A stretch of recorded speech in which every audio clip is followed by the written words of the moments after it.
Cube Radio. Salut, c'est Charles Tran avec l'équipe dans 5 minutes. On s'intéresse aux sciences, à l'histoire et à l'actualité. Aujourd'hui, on parle de Saturne et de ses anneaux. En décembre dernier, les résultats d'une étude ont rapidement fait le tour de la planète Astronomie. Saturne serait en train de perdre ses anneaux à une vitesse qui apparaît affolante, l'équivalent d'une piscine olympique à chaque 30 minutes. Est-ce assez pour faire monter la tristesse et l'angoisse face à tous ces repères qui disparaissent?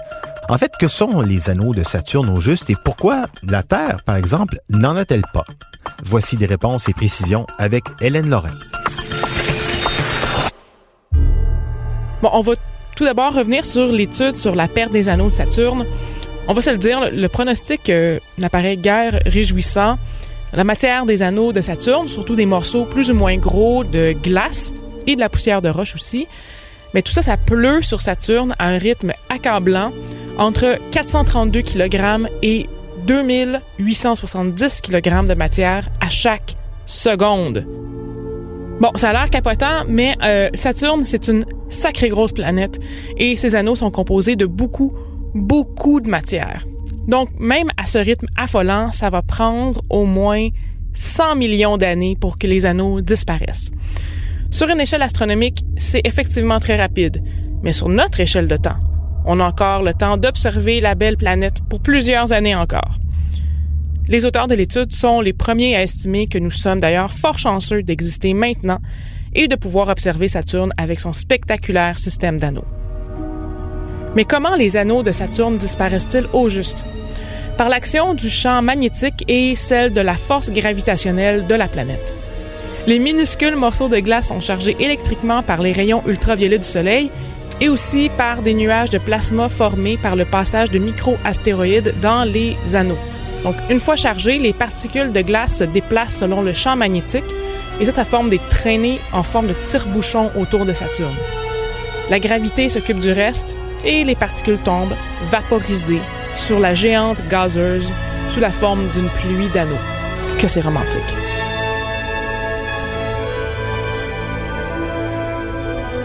Une déduction découlant de cette étude est que les anneaux de Saturne sont donc temporaires et récents.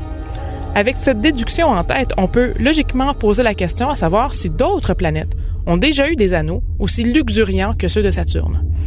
On sait que Jupiter a des anneaux. Ont-ils déjà été plus importants? Notre Terre pourrait-elle avoir des anneaux?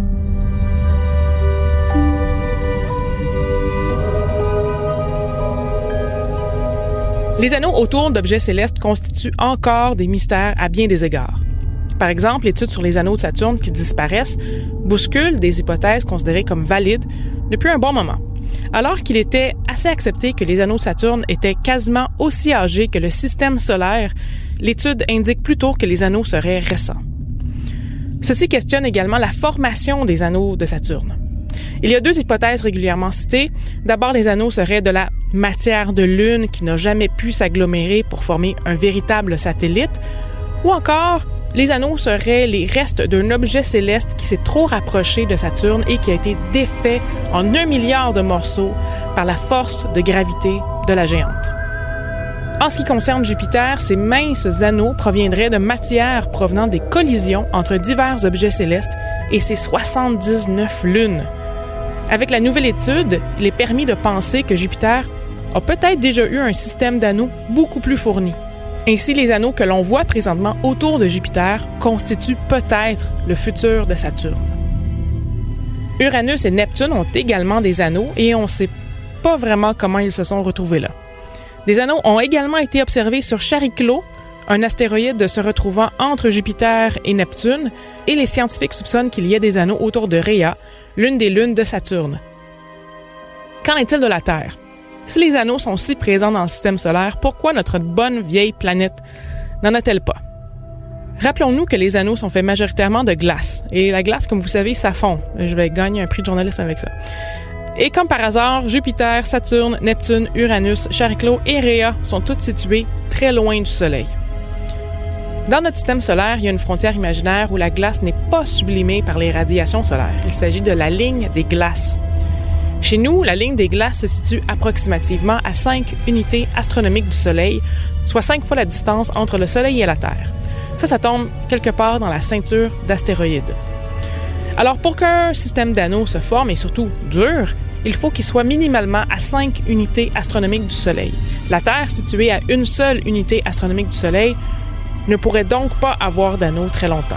C'est pourquoi nous n'aurons jamais d'anneaux à observer chez nous. Quel dommage. Oui, mais on a d'autres choses, Hélène. On a une belle lune, toute ronde, toute belle, toute proche, toute grise, avec plein de ressources qu'on aimerait bien exploiter. Merci Hélène Lorrain. C'était en 5 minutes.